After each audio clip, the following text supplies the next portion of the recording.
We're in Southern California today, and I'm going to be interviewing a few different real estate investors and agents and talk to them about their businesses, how they utilize content within their business, so you guys can learn a little bit more about how other people in the industry are doing it themselves. Over the years, I've seen you have a lot of nice listings very similar to this one. What do you credit that type of success to, you'd say, in your own personal career? To your social media channel.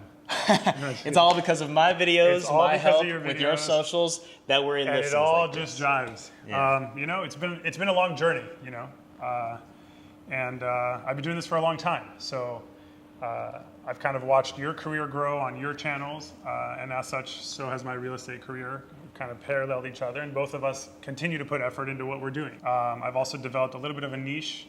I'm in a luxury real estate space. A lot of the people in the luxury market have gotten to know me over time. It's what I chase.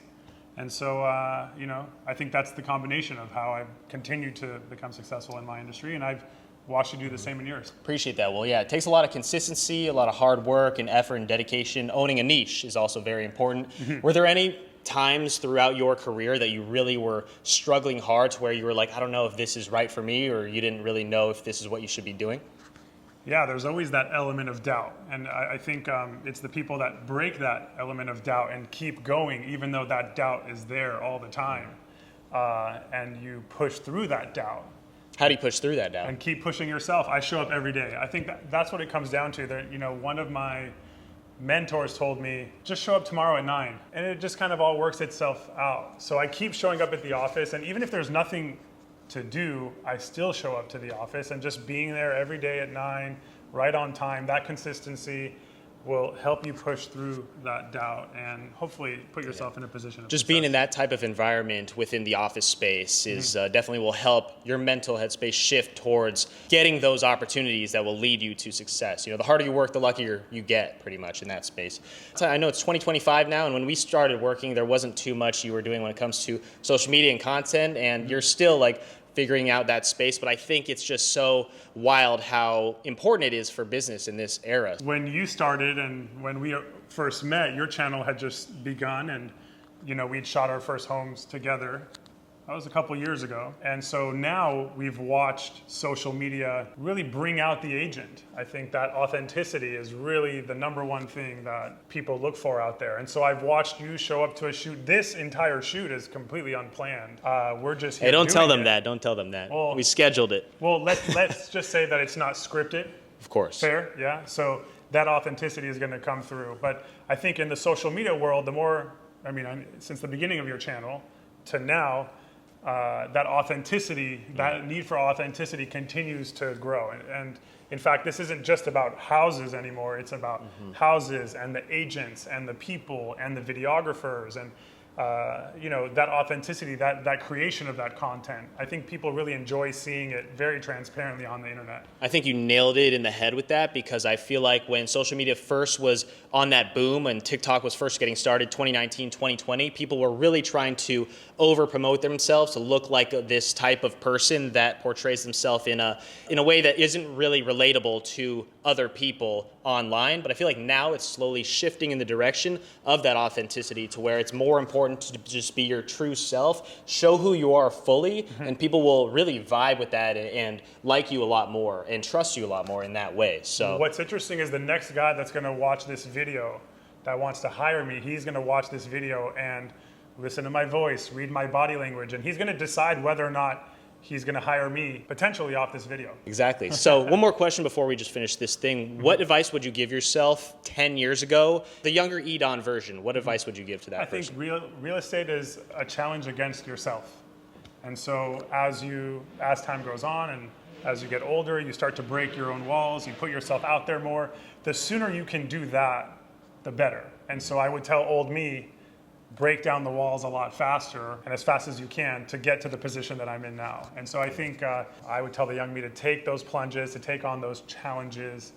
I continue to do it. I'm on your YouTube channels and your Instagram and your TikTok. I've also done TV appearances. And all these items are ones that I continue to push myself to get out there more and more. And I would tell young me to do that. I would tell current me to do that. Future me, I hope, will do that. And my listing counts will continue to climb, my business will continue to grow, our sales prices will continue to jump, all because of the ability to get rid of doubt and to take those plunges. I love that. Take more risks and get rid of that doubt. Well, thank you, Darren. I appreciate it. Yeah. This is so fun. What made you want to start posting content on Instagram in the first place? Well, first off, probably just it's uncomfortable. I hated putting myself out there and hearing my voice on camera, seeing myself in front of the camera. So I knew it was something that I kind of wanted to test getting outside of my comfort zone for. And I have a lot of other friends in the content space where I've seen the opportunities that they get just from putting themselves out there. So once I posted one video, I think the first one that made me really realize that I should be doing this kind of full time was this Coronado Cays property. I think it was listed for about 43 million. Was it the one like that looks like it's on its own island? Yeah, it's 3 The Point. And I wasn't going to film that day. I kind of was like, you know what, I'll just go and look at it just by chance. And I ended up taking a couple videos and posting it, and it got a couple 100,000 views. I'm like, holy crap, this is something that is actually a thing. Like, I didn't really realize the exposure that you can get. Oh my gosh, it's crazy, right? Yeah. Once you realize you get that momentum, then you want to do more of it. How do you get into the homes that you are showcasing on your Instagram usually? That's so funny. I have so many people ask me, like, how do you start filming? How do you let the agents be okay? Because it's a lot of the properties are a mix of either my teams, but for the majority, they're probably other agents' listings. And I just started asking nicely, and they seem to be pretty receptive as long as I tagged them and made a high quality video. I think there's so many agents that are making poor quality videos where the agent themselves probably doesn't want that to be a representative of their team and how they market the property. So I think by just providing a quality product, that kind of incentivizes them a little bit more to allow me to come and film. Yeah, it speaks for itself, especially when you're going into like a $40 million home that's a one-off property, one of one. It's not easy to get into these homes, especially in a competitive market like San Diego or Los Angeles, where I'll showcase homes. A lot of the times, even if you produce high-quality content, they want to do their own in-house marketing when it comes to that. So for sure. There's a lot about outreach and figuring it out, but you post very consistently. What have you noticed specifically about Instagram when it comes to consistency and posting once a day as opposed to like maybe once a week or missing a few days? Do you notice that the momentum is really important and there's a domino effect when it comes to Instagram specifically? Yeah, I think there is. But I also have other agents ask me when they should post, and I don't think, some people are considered or curious with timing, what days. I think as long as you commit to a day and a time and stick with that and you work that into your workflow of all the other business activities that you have, especially if you're a real estate agent and content isn't the main part of your business, just finding a day and time, whether it's at 3 o'clock in the afternoon or every other Tuesday, just whatever it is, just pick a strategy and stick with it. And if it doesn't work, try something else and do that. I love that. That makes sense. It's everyone's going to be different when it comes to how you work and the flow of things. Like if you can only post once a week, as long as you can make it consistently and that's what works for you, then go ahead and do that. Yeah. When did you notice that you were actually starting to see benefits from posting content for your real estate business on social media? Because it wasn't, I assume, maybe you got really lucky, but it wasn't like that for me or anyone else that I speak to, that your first video popped off and then it was getting you traction in the business. You started having other agents see it. Like, I'm sure it wasn't for your first, I don't even know, dozens of videos, 100 or so even. What was that like for you? Yeah, obviously they haven't fully even paid off to this day, but they're now getting me opportunities, and I use even just the analytics in my listing presentations just to show that I have these eyeballs on your property. If you're looking to sell here in San Diego, I have, a really kind of narrowed down audience of home buyers that are. Do you have any specific moments of extreme uncomfortability that kind of stand out to you along your journey here? I'd say every day when I film my videos. I don't like being on camera. I don't like talking on camera. I don't like hearing my voice on my videos. If someone's watching my video in another room, I don't want to hear it. It's just, I'm sure it's the same with you. Maybe it's not, but I feel like the majority of people who create content, they don't like or want to hear their voice, but they know that that's what they kind of need to do, and that there's great rewards on the other side of it. Yeah, when I first got into content, I was probably the last person that I would ever thought would be doing any sort of public speaking or talking to a camera, but sometimes we just have to put ourselves into that super uncomfortable state if we know where we want to be in the future when it comes to that. Sometimes we feel like we don't like the sound of our voice, we don't articulate things too well. Yeah, it's like the Ryan Serhant, what he mentions about being the other person that you want to be. Like when I put myself in front of the camera, I'm like, okay, I need to act like the person that I'm striving to be, not the person that I am right now. And I think that's a big. It's almost like a fake it till you make it sort of thing, even though we're not really faking it, because you just really have to embody and be present in the moment and be like, okay, how would the person that I want to be speak on stage to a camera, to an audience, and then that's what you have to do. So, I mean, it's not easy doing what you're doing and as consistent as you're doing it as well. I hope you guys are learning a lot within this video so far. It's always very interesting to hear other perspectives from people within the real estate industry and how they use content within their business. And our team can help anyone utilize their YouTube channel to become a lead generation machine. Just check out the information down in the description below. But let's get back into this one. So how long have you been in the industry of development and construction of these homes? So I was born and raised into a development company. Mom and father had a development company. So this is all I've ever done. From a young kid, from almost 8 years old, my Greek father, it was all about work. And so this is all I've ever done, development. And we specifically specialize in the big hillside projects. That's what I grew up with, and that's like our kind of our brick and mortar is the big hillside projects. Were you born and raised in LA? Born and raised in LA, in Redondo Beach. Awesome, South Bay. Yep, South Bay. There we go, Yep. Cool. And so now primarily most of your team's work is out here on the west side? 80% of the work is here. We're also doing in Palos Verdes, La Cañada, Santa Monica. You know, we have properties we're doing everywhere. Got it. And how big is your team currently? We have a huge team. I have multiple generals that work for me and a huge team of subs behind me, and it's a lot, yeah. How many employees would you say? I mean, we have employees, we have, 15 employees, but Okay.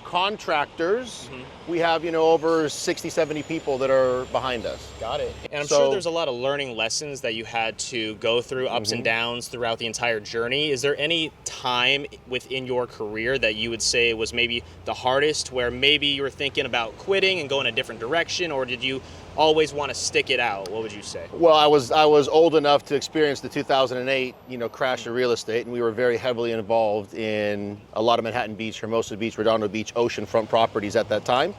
So I'm very familiar with what it's like to hurt and what it's like to go through those ups and downs. And bottom line is you have to get through it. You have to go through it. And to someone that is going through that currently, what would you tell them in order for them to push through those There barriers? is that light at the end of the tunnel, 100%. Okay. You have to push and dig every day. It's not easy. There's every day you might want to quit, but you don't, Right. and you go day by day, and you make it happen. That's tough. I mean, it's hard to see that light sometimes, I feel like, for a lot of people. It's hard. It could be a year, 2 years, 3. It's not immediate, that's for sure. But in the end, if you're there, it's worth it. So I do see you posting a lot of content on Instagram. What is the thought process behind that currently? Because obviously, maybe 20 years ago when you were doing this, you weren't posting selfies on Instagram or videos No. at your property. And it's very odd for me too to be doing all the social media It's stuff. not You know- easy for anyone. It No, might feel yeah. cringy. It's Yeah. not natural, but yeah. It's just getting the company out there, getting exposure. I see a lot of subcontractors and a lot of suppliers come my way from the social media. So I do get a lot of really good subs and really good suppliers from social media. Not so much new projects. Have somebody off social media call you for a $10 million home. It's, they need more than social media proof. They want a lot more. So, but in terms of subs and suppliers and having, just the general public seeing, that's kind of where I'm at. And do you normally just figure it out on the spot? You're like, this would be cool to post just to show people that I'm active, to show people that I have a brand online, or do you plan out what you're going to be doing? I mean, I try to get every property, progress on each property happening on, weekly. I try to get, updates on properties coming up, throughout the week. So we just try to keep, updating.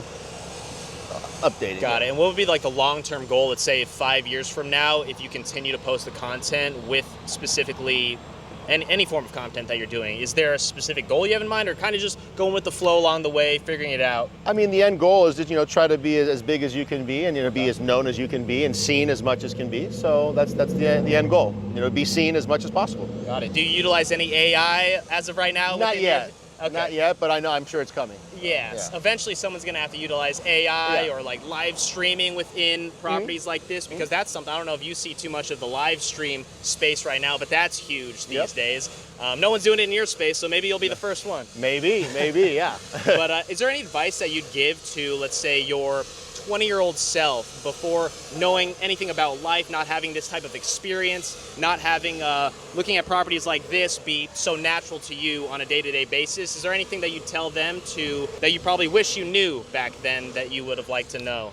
The bottom line is it is hard. It's not an easy industry. It's very stressful. You have to deal with a lot of people. There's a lot of moving parts. There's a lot to navigate. clients, money, loans, there's a lot to deal with. It's hard, it's tough, and you have to just understand it's not easy. It is gonna be a hard job, but it pays off in the end. If you get it, it's a very good business. What's the hardest part about being an entrepreneur that nobody prepares you for?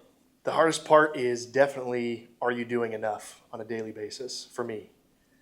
That's what I ask myself every single day. Are you doing enough to reach your goals? And what do you think will determine for yourself if you are doing enough? Time, really. Time just kind of tells, once you look back, on the day-to-day, I notice a lot of times where I'm like, man, I'm not getting the traction I want to get, but then I look back over what I've done in the last 6 months, year and a half, and I'm like, man, I have moved. I've done what I've wanted to do. It is a lot easier to look back 6 months than to be in the mundane day-to-day and Sure. just feel like you're actually progressing. But when you actually look back 6 months from today, Yep. you realize that you have achieved those goals. It's just about getting 1% better every day. But you weren't always an entrepreneur, right? What got you into entrepreneurship in the first place here? Yeah, my dad was an entrepreneur. He had his own small business in my hometown, and then he wanted to get into real estate and started studying real estate. And back in 07, 08, he decided to go all in. He sold his business and went all in and became an entrepreneur, and that kind of fueled my fire. And so I kind of followed in his footsteps and learned from him, and then also learned via doing it myself. I was in property management and started from the ground up. So Working 9 to 5 in the property management field, Yep. and then eventually breaking off and going full-time into real estate investing must have been pretty difficult, because I think that's one of the hardest things these days for people in entrepreneurship. With social media, you're seeing all of these people online now and doing big things, at least of what we see online Right. on social media, and it seems fairly easy, and we can get into our head if we're working the 9 to 5 and being stuck in a structure. Oh, yeah. How were you able to finally break free from that 9 to 5? Well, I manage a portfolio, and so I have a little income come from that. So, and then I also had a large, or not large, large for me, savings, and kind of had a nest egg and a couple of investments. So I felt comfortable, and I jumped in when my first daughter was born. So it was scary, and most people would call me an idiot for doing so, but I jumped right in, and I said, you know what, let's get it going. Better now than ever, Right, and you're never going to be fully ready to jump in. You're also never going to be fully ready to have a daughter, your firstborn. Right. Remember they say that, you get a dog, you're not going to be ready to Right. make that step. Right. Life just will happen no matter what, and I don't think the only way to actually prepare for it is, you can prepare all you want for any circumstance that you come into in life, but to be fully in that is how you can gain experience and grow with it. So. Sure. And to be fair, you were maybe 6 months to a year ahead of me when you started your entrepreneur life, when you Sure. started in your solo business, and you were my first, I guess, mentor in that space where it was like, I went to you for those types of mental questions. We come from a baseball background, Right. and so we overthink everything naturally. And so a lot of questions I had were things that you already went through, and we were going through together at the same time. So having somebody in the space and somebody being an entrepreneur with you makes it that much better. Well, I appreciate you saying that. It's definitely not easy to get into entrepreneurship full time. We did play baseball together. Do you think that's where your ambition, your drive, your competitive spirit has come from, being an athlete your whole life, and then having dreams and desires to get to the league, correct? 100%. That was definitely that's definitely helps me on a daily basis. when things are hitting the fan and everything is going wrong, going through sports and playing baseball, and that's what prepared me. I know it sounds cliche, but that's what prepared me for entrepreneurship. For like, hey, you can't just give up. You can't get. I also have a partner. I can't give up on my partner. I can't give up on my partner's family. I've got to provide for myself and with my partner for his family as well. So that's a big motivating factor for sure. I mean, once you have a team around you, employees, a family of your own also, like there are so many people that will depend on you to keep going every day. Playing a sport really prepares you for entrepreneurship, especially in college, having that team aspect around you, having a structure, and then having that camaraderie of the guys as well. It's having someone that depends on you to get the job done in certain situations. So I definitely can relate a lot on that side of things, which is crazy because then you see all these people also in the entrepreneur field, in our network, that have the same drive, and you realize, oh, they also played college sports. Without it, we wouldn't have gotten to that spot. In the content space, you're always going to be going back and forth, innovating, trying new things, seeing what works. You can't really do one thing for 2 years, and if it not work out, still be delusional and try the same thing over and over. So you got to always go back and forth when it comes to the social media space. I know you were doing a little bit of a podcast with your partner.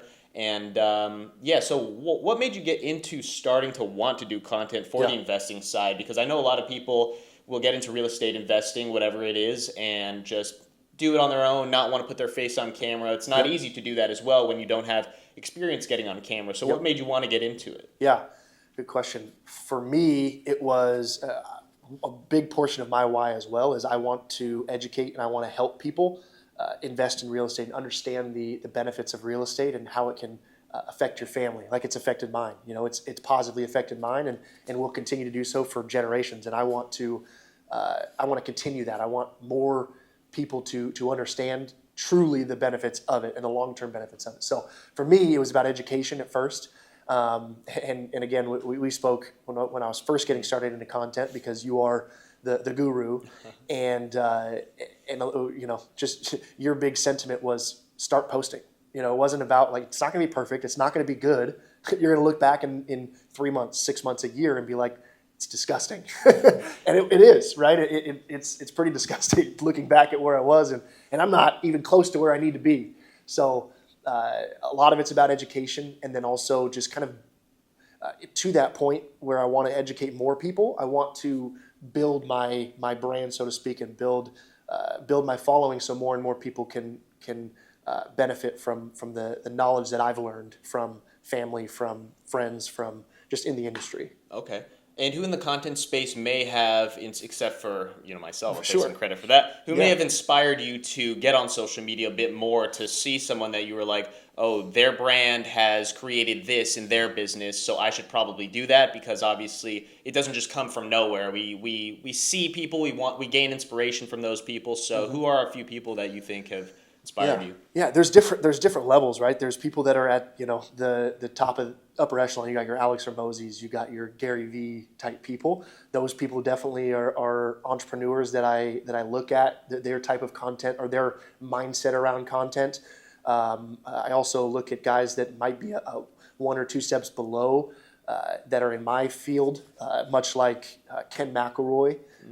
He's a real estate entrepreneur, real estate developer, and does something similar to what I do. And also Rich Summers is a big guy. So there's those types of people. And then I also look at people who might be one or two steps ahead of me. There's a few people in San Diego that I take a look at their content and how they're doing it and how they've built. They might not have 50, 100,000 followers or more, but they've got 10,000 followers. How do you get to that first 10,000? So that's kind of those types of people. That's also those are all great people, and I think they're all crushing it in the space. And I know that content has 10x or 100x all of their businesses, which is crazy. What role do you think personally brand building plays in long-term trust? Yeah, I think it plays a big role, especially in my industry, real estate in general, my industry where we work with investors. That takes a lot of trust. You work your butt off every single day to make money, and then you have to build that money. And giving your money to somebody else is a big task, is a tall task, and having that trust. The trust is everything. So everything needs to work together to build that trust. You need to have back-end systems like your website. You need to have your track record on your website. You need to have wins. You need to have struggles and how you got through those struggles, and talking about it day to day like we're doing now is is huge. So people can say, you know what, he's learned those things. He's understood what he did wrong, and he's getting better. And also, building the trust in okay, this guy knows his stuff, and he's willing to continue on in this business. It's not an easy task. So it's huge, that role. Wow, that video was jam-packed with a ton of knowledge and information on how you guys might be able to utilize content within the real estate space. Let me know what business you're currently working on down in the comments below. Appreciate you guys for watching till the very end. Like, subscribe, and we'll see you next time. Peace.